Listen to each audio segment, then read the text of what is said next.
Welcome to Impact Unicorns, the podcast where you meet inspirational entrepreneurs building the next generation of transformative companies.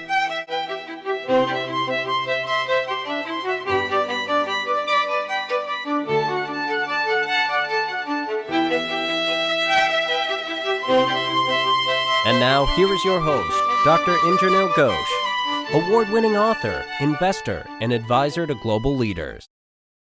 Welcome to Impact Unicorns. And today I'm delighted to have David Sands as our guest. David is a real pioneer in the use of bamboo in construction. He's an architect and he's been building with bamboo for over 40 years. And today he's going to tell us about his journey and about Rizome, an amazing company that does the entire value chain of growing bamboo forests using carbon funding, converting the material into sustainable construction materials, and also is able to produce biochar as an additional product from the process. So David, it's terrific to have you on the show. Welcome. Thank you, Indranil. I appreciate being here. So I've got a few slides that kind of present the overall scheme of what we're doing and kind of tell a little bit about my story in the process. So if that's all right, we'll run through those. Terrific. Go for it. Great. So I actually started Rizome as a climate solution, and it really, truly is that. It works at a global level, it can scale, and we're in that process already. So we're actually one of the top solutions for addressing the climate crisis. We're in the top 30 according to the Carbon Removal X Prize, and that did not address the avoided emissions, which are half of our impact. So it's just a tremendous solution for, really an existential problem. And it's been recognized as that, COP27, it's promoting bamboo as a transformative climate solution. And the strategy is pretty straightforward. So we plant non-invasive giant bamboo, focused on non-invasive, and the largest of the bamboos. And then in the process of building this out, we end up creating millions of livelihood opportunities, restoring ecosystem functions. And the way we do that is by making durable goods, by harvesting the bamboo once it's mature for building products, and then making electricity and biochar from the waste and other bioresins. And then in that process, as we scale, is sequestering gigatons of CO2. Each million hectares that we get planted and into this program of using it for building materials and the waste for electricity and biochar, that's up to 1.5% of global emissions being addressed every year once that is fully operational. And that can be less than a decade. Let me just stop you there for a minute, because that statistic is really incredible. Yeah, you bet. 1 million hectares of bamboo can take care of 1.5% of global carbon dioxide emissions. What is it about bamboo relative to normal trees? And I know that bamboo isn't a tree, but just comparing it with tree, that allows you to get that awesome impact. Sure. So it's the fastest growing woody plant on the planet. And like if you go to Guinness Book of Records, it's a bamboo it's reaching almost 3 feet a day in terms of growth. And the culms, each pole is called a culm. It's actually a grass, so it's not a tree. So its growth pattern is very, very different than trees. And it's sending up these new shoots each year that grow into these huge poles, 60, 100. There's one species that's 150 feet tall. So it's just a huge plant. You can see me down at the bottom of one of these. This is a Dendrocalamus asper. And so because of that, the fact that once it's mature, you harvest every year. So it's really more like mowing a lawn than it is cutting down a forest. So that the grass just keeps growing and popping back up, and again, we just do a sustainable harvest of each one of the clumps so that every year there's a new crop that's been replaced since the last year. And as a result of that, it ends up being 10 times faster than fir trees, and actually more than 15 times faster than pine trees for considering the pines in the southeast United States. And again, really using only non-invasive bamboos.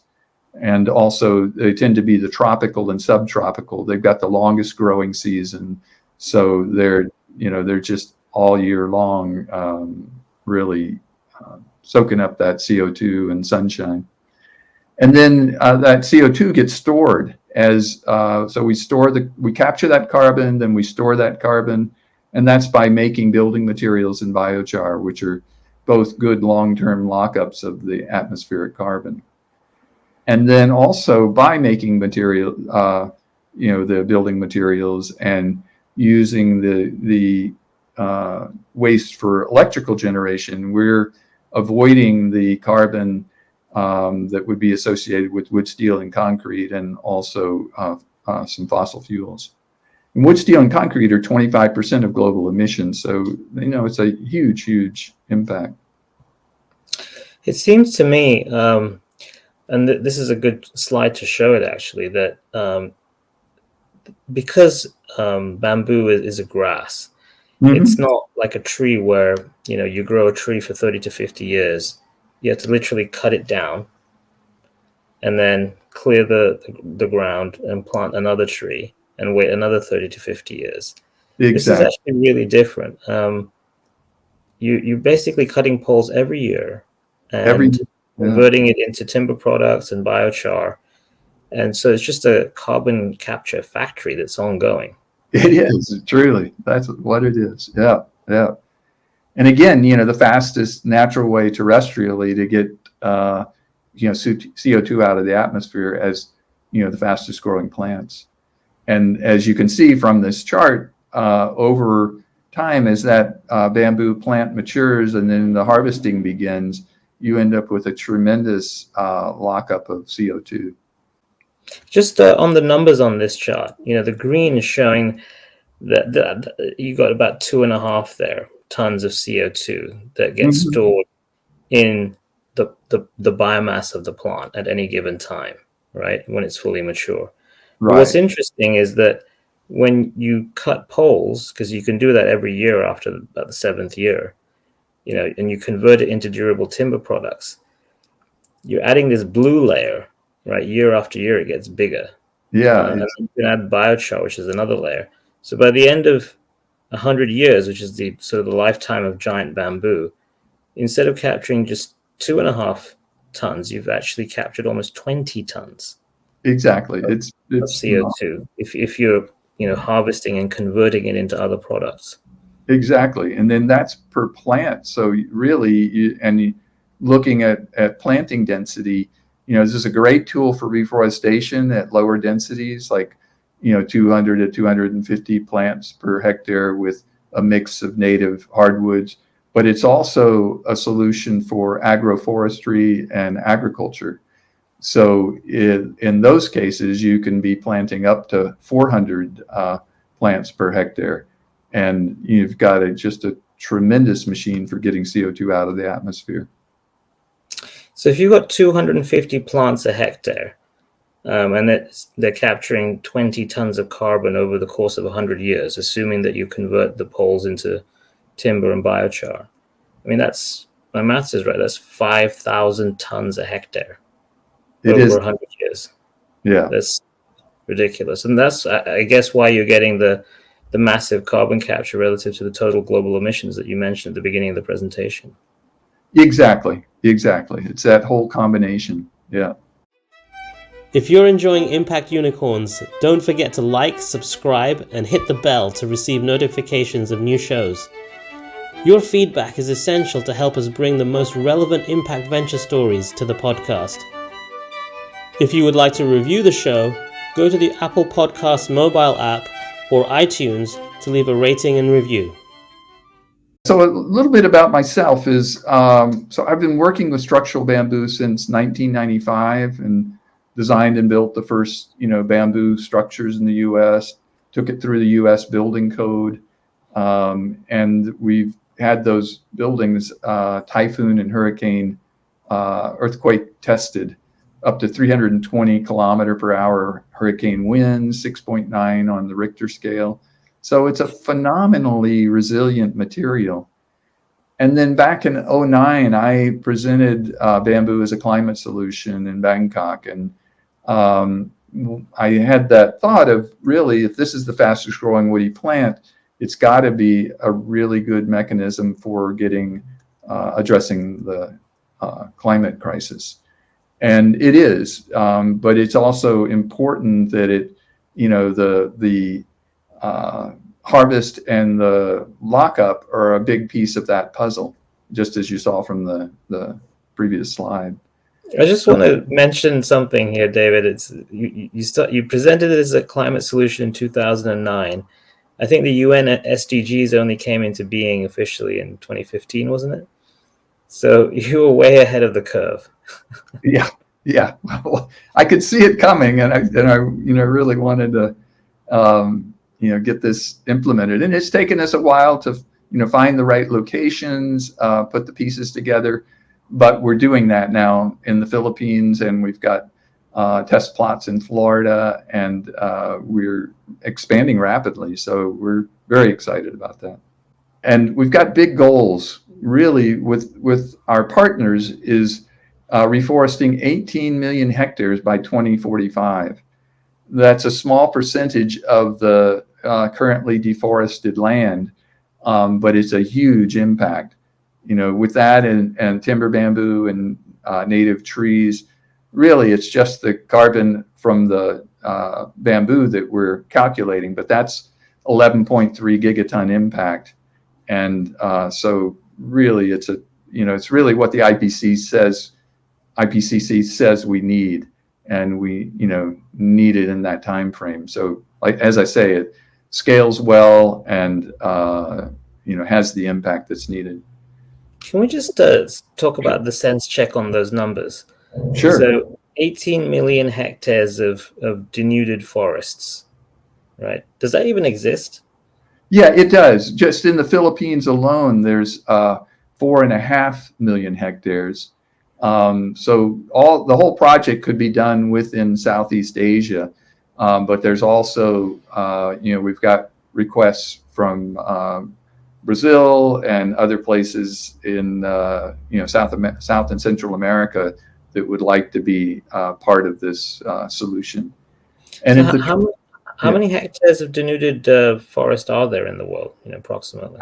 Yeah, I think when we looked at it, just with the Hansen data set, it was over 220 million. And that did not look at deforestation before the year 2000. So, for example, the Hansen set only put about 1 million of deforested in the Philippines, and it's actually more like 4.5. So there's a lot of deforested land that there just wasn't the satellite mapping that showed year over year deforestation that started at the turn of the century. So, but there's plenty of land, unfortunately, that do this project on. So there's 200 million of forests that were cut down since just the beginning of this century. So there's obviously a lot more. So even if some of that land is in economic use, if some of that land has grown back some other kind of biomass, we're still talking about 18 million out of a minimum of 200 million hectares. So there should be plenty of land available. Exactly. For these types of projects. Okay. Exactly. Yeah. And so currently we're reforesting 7,000 hectares. Our nursery and planting programs are both led by indigenous women. And we've got over 3 million plants in the nursery, and expansion is planned. And that nursery wasn't set up. It probably hadn't even been a full year since it's been implemented. So we've got the ability to scale this. We were up to 75,000 plants a week before the rain stopped, and we're building that back up as the rains are coming back. And that first program was funded by a Fortune 500 company. So we're really grateful to the voluntary carbon market for providing a vehicle for getting this important work done. Can you tell me a little bit about how important those voluntary carbon markets are to your the overall business model? Sure. I would say that they're essential. They provide the upfront money to actually develop a program working in the Philippines with the indigenous tribal groups that now have their ancestral domains but unfortunately they've been deforested, so there's no real resources there. So they don't have the resources to plant. But bringing the Fortune 500 company funding into the country has been essential for scaling that. We went and just started ourselves because it was too important not to get started, and that has really moved us along, but it's an essential piece of the puzzle. And we're working with multiple tribal groups now. This is one of the groups that's been planting on their ancestral domain, and really you can see that it's really grassland now, that the forest was taken away and it just wasn't replaced. So we're just planting deforested areas. And there's a lot of it. As I mentioned, just in the Philippines alone, there's about 4.5 million hectares of land like this. And some of this land, David, if you just go back to that slide, some of this land seems pretty hilly. I understand if you're just trying to grow bamboo and rewild the landscape, but if you're trying to actually do agroforestry, aren't there challenges about how you cut the poles down and transport them out of the area? So again, going back to the amount of land that's practically usable for your model. Sure. Can you do your agroforestry model on a hilly landscape like this? You can, but it's not as efficient. So the pieces for us are, as I mentioned, there's sort of 3 tiers to the planting. One is on the very hilly areas, is really turning those back into native forests. So that's where we really focus on biodiversity. The bamboo is a tool for sustaining that biodiversity. It can, when the forest was cut, the microclimates have changed somewhat, and you get more brush fires. And the only thing that really has been surviving the brush fire in those areas has been the giant bamboo. And so it provides a way to create fire breaks and really gradually change that landscape to where you can really create a climax forest again there.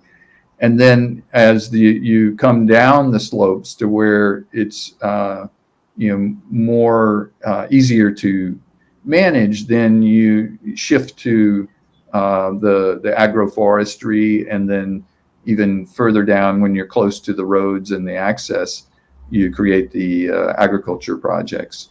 So it has a 3-tier piece to it that is related to the topography. So there's some pieces to the puzzle. It's the propagation. So as I said, we're able to increase that propagation quite quickly. Every time we harvest a mature bamboo pole, we're getting 10 to 30 new branch cuttings, which are turned into plants and eventually reforested with those.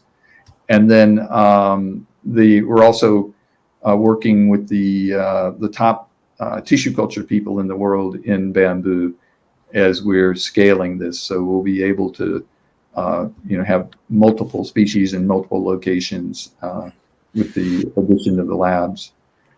And then at the nursery level is really having local partners for that.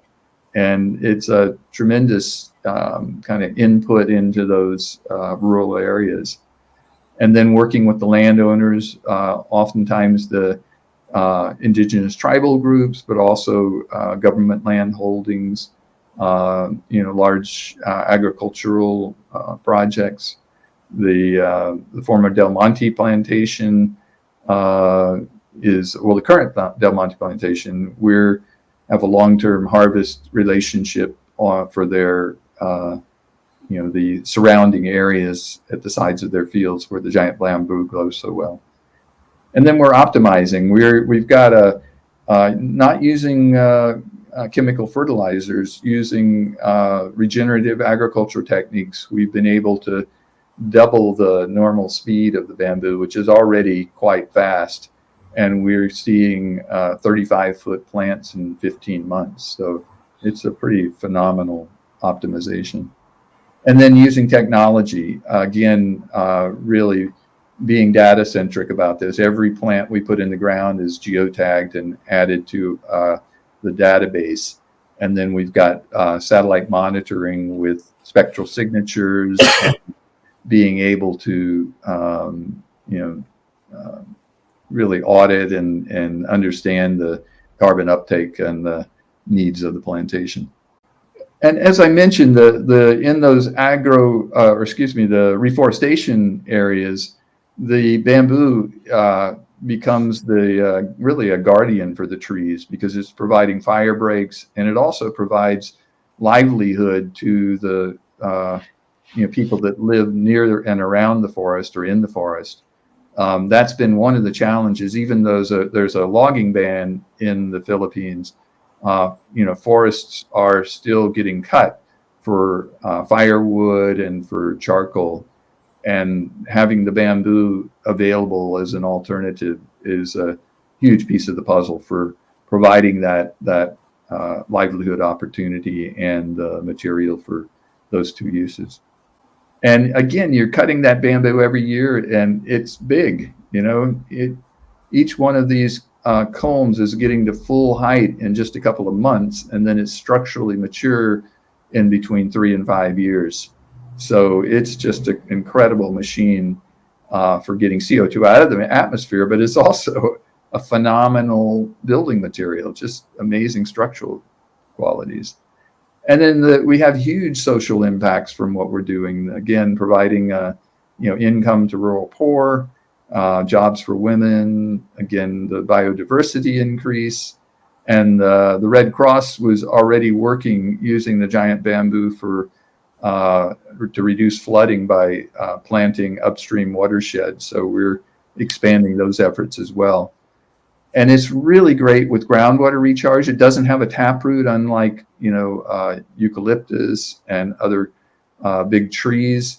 It has a mat that actually really catches quite a lot of the water that lands on the ground. So you're getting less. You're actually recharging the aquifer with the presence of the bamboo.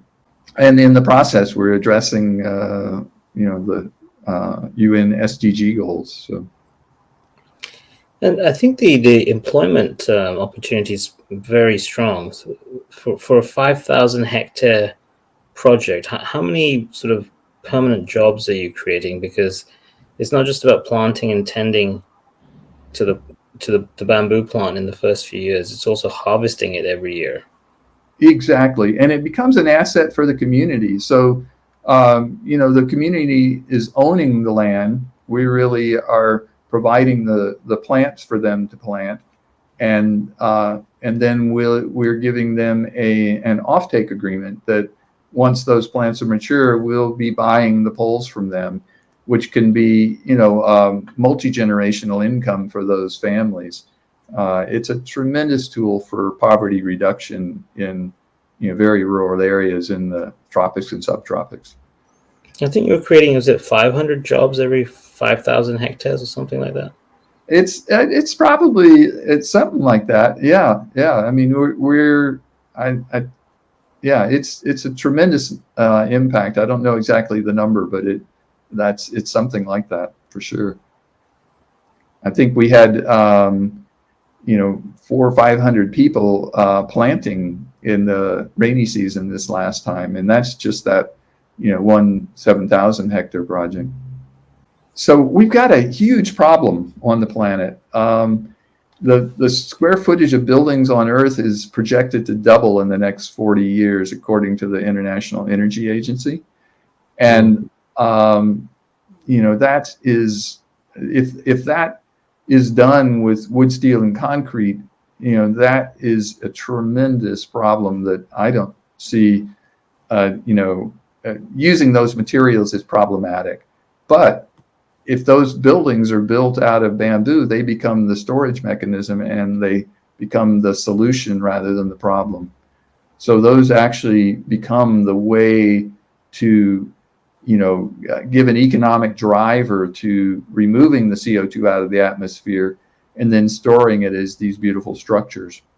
So that's what we're doing. We're making engineered construction materials now in the Philippines, and building that bamboo value chain. And the bamboo is an incredible structural material. It has a higher strength to weight ratio than steel.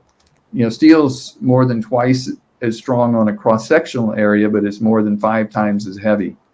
And that has a huge impact when you get into tall buildings where the inertial mass is really the determining factor in terms of the forces needed to resist seismic events, and then it's got a higher compression strength than concrete. It's just a phenomenal, and a fraction of the weight again. And again, that's most of the work that concrete is doing is holding itself up in a building, and being able to have a much lighter weight material with the high strength properties, that has a huge impact in terms of the durability of those buildings. Both steel and concrete are catastrophic when they fail. Bamboo is not like that. You'll get damage, but there's a safety factor there that's much better than you would see, structural performance of steel and concrete. So let me just understand how a tall bamboo building would look. So could it be as wide as a sort of a skyscraper? Could it be as tall as like the Empire State Building? Like, what are the limits? Sure. Yeah. We're in conversations with the architects for the Burj Khalifa, the tallest building in the world, for doing a first hybrid building that might be around 50 stories, something like that. So the potential is there. The material is, there's already projects, I think, that in mass timber, which is the next slide. So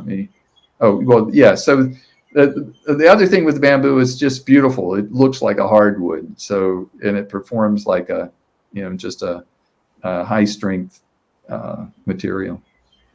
So if you're building with bamboo beams structurally, are the beams wider?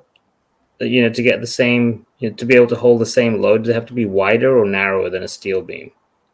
So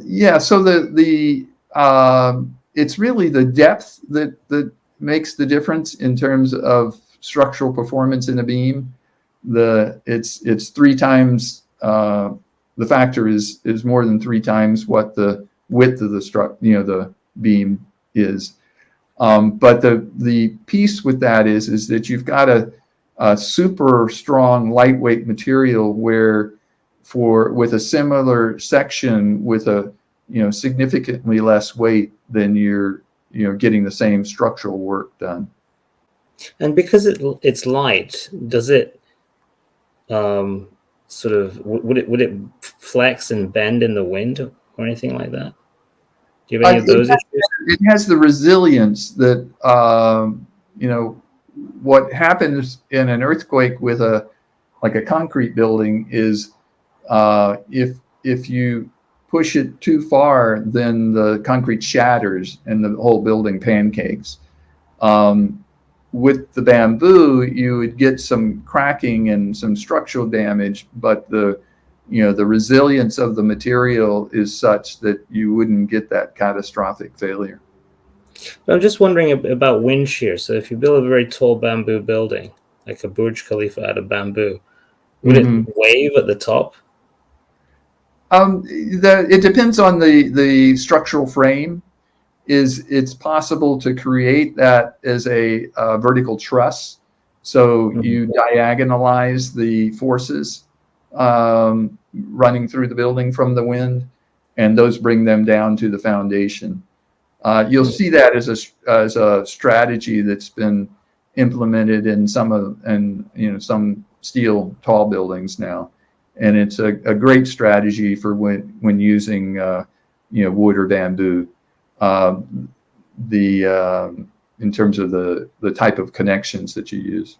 And so one thing is with the bamboo, so pretty much anything you can do with wood, you can also do with bamboo. So that's just a given.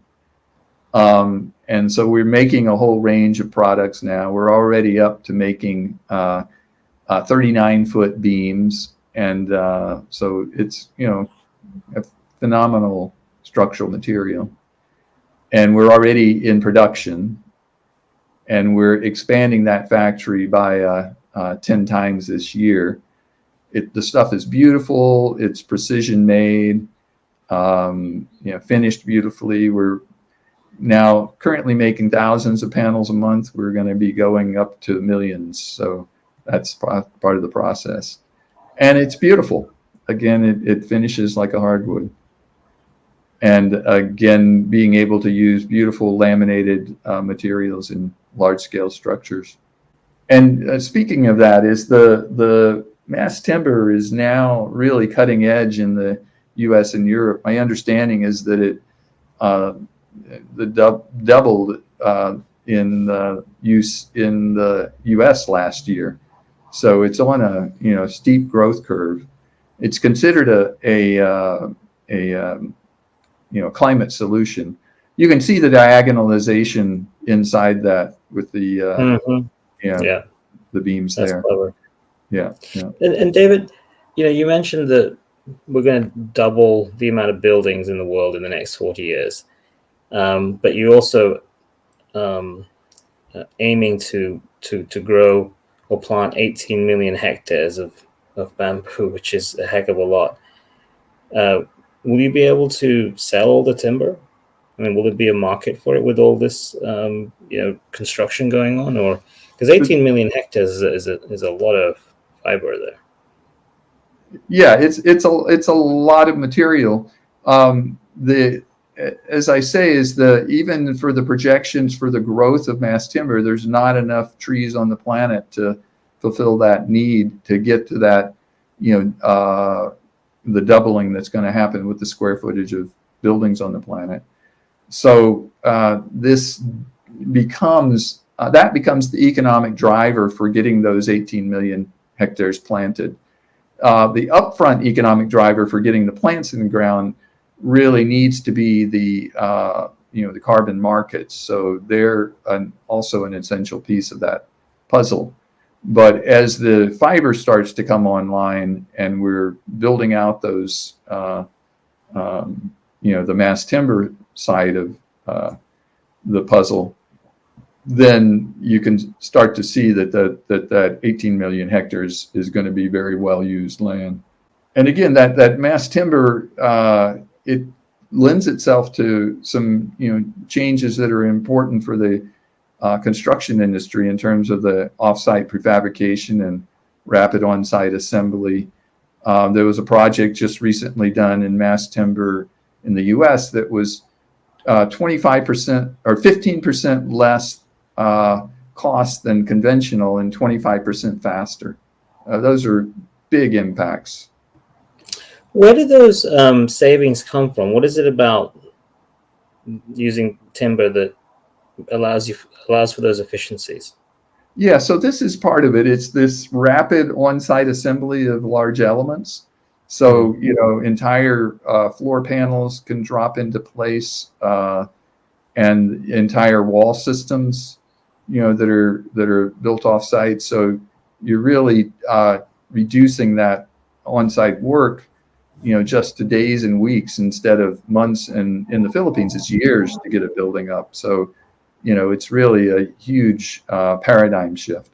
And the fascinating things is with the bamboo mass timber, the conversion to mass timber over wood timber is 10 times the positive climate impact because of the land use impact and the fact that you don't kill the tree, you don't kill the bamboo plant when you harvest it each year. And then there's this huge opportunity with optimizing the waste stream. The entire system can be a zero waste industry.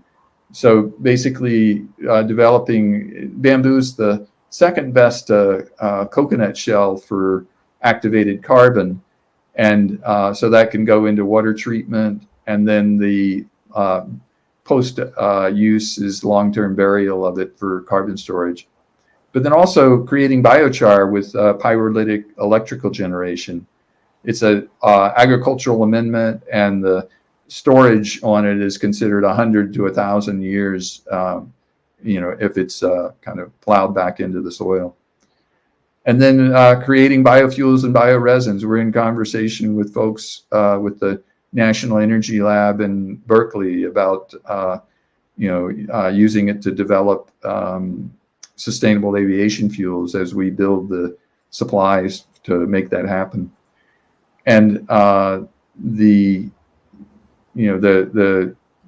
getting the large plantations in place, getting that 18 million hectares, we need to be cost competitive with fossil fuels. So part of that is getting a supply that is, highly efficient and large scale. And then you're avoiding all those emissions. Again, and we had the bamboo tested. It's got a higher BTU rating than the coal that's currently being burnt in most of the power plants, including this one in the Philippines. And then those impacts really add to the overall impact, driving the impact from 11 up to 13, over 13 gigatons a year with that 18 million hectares. And of course, the planting can extend beyond the 18 million hectares as an increase in alternative fuel is needed. And again, in the process, what's incredible is we're doing so much good. Again, creating those jobs in very rural areas, creating assets for these indigenous communities, multi-generational income, addressing water issues in terms of reducing catastrophic flooding and erosion. And again, the fact that it can survive grass fires and drought, gender equality, working with our indigenous partners, and then really building an economy. And I can't underemphasize the importance of partners. The exposure that the X Prize has given us, our strategic partner for the Philippines is First Community Cooperative. It's a member-owned bank credit union with 450,000 members, half of whom are farmers. So we're working with them to help bring their membership into that, to the bamboo economy there. And USAID was super helpful in terms of the first project and, getting the MRV all figured out, the measurement, reporting, and verification. We had tremendous help from the different universities there. Again, the climate impact partners out of UK, and so we're grateful for all the assistance. And we're really building a timber-based industry. There's been interest at the government level for what we're doing. We're really looking to how can we scale this up to address that 4 million hectares of available land. So we're grateful for the steps forward in that. And our current project is about 3 million tons, and that's that 7,000 hectares. We're already,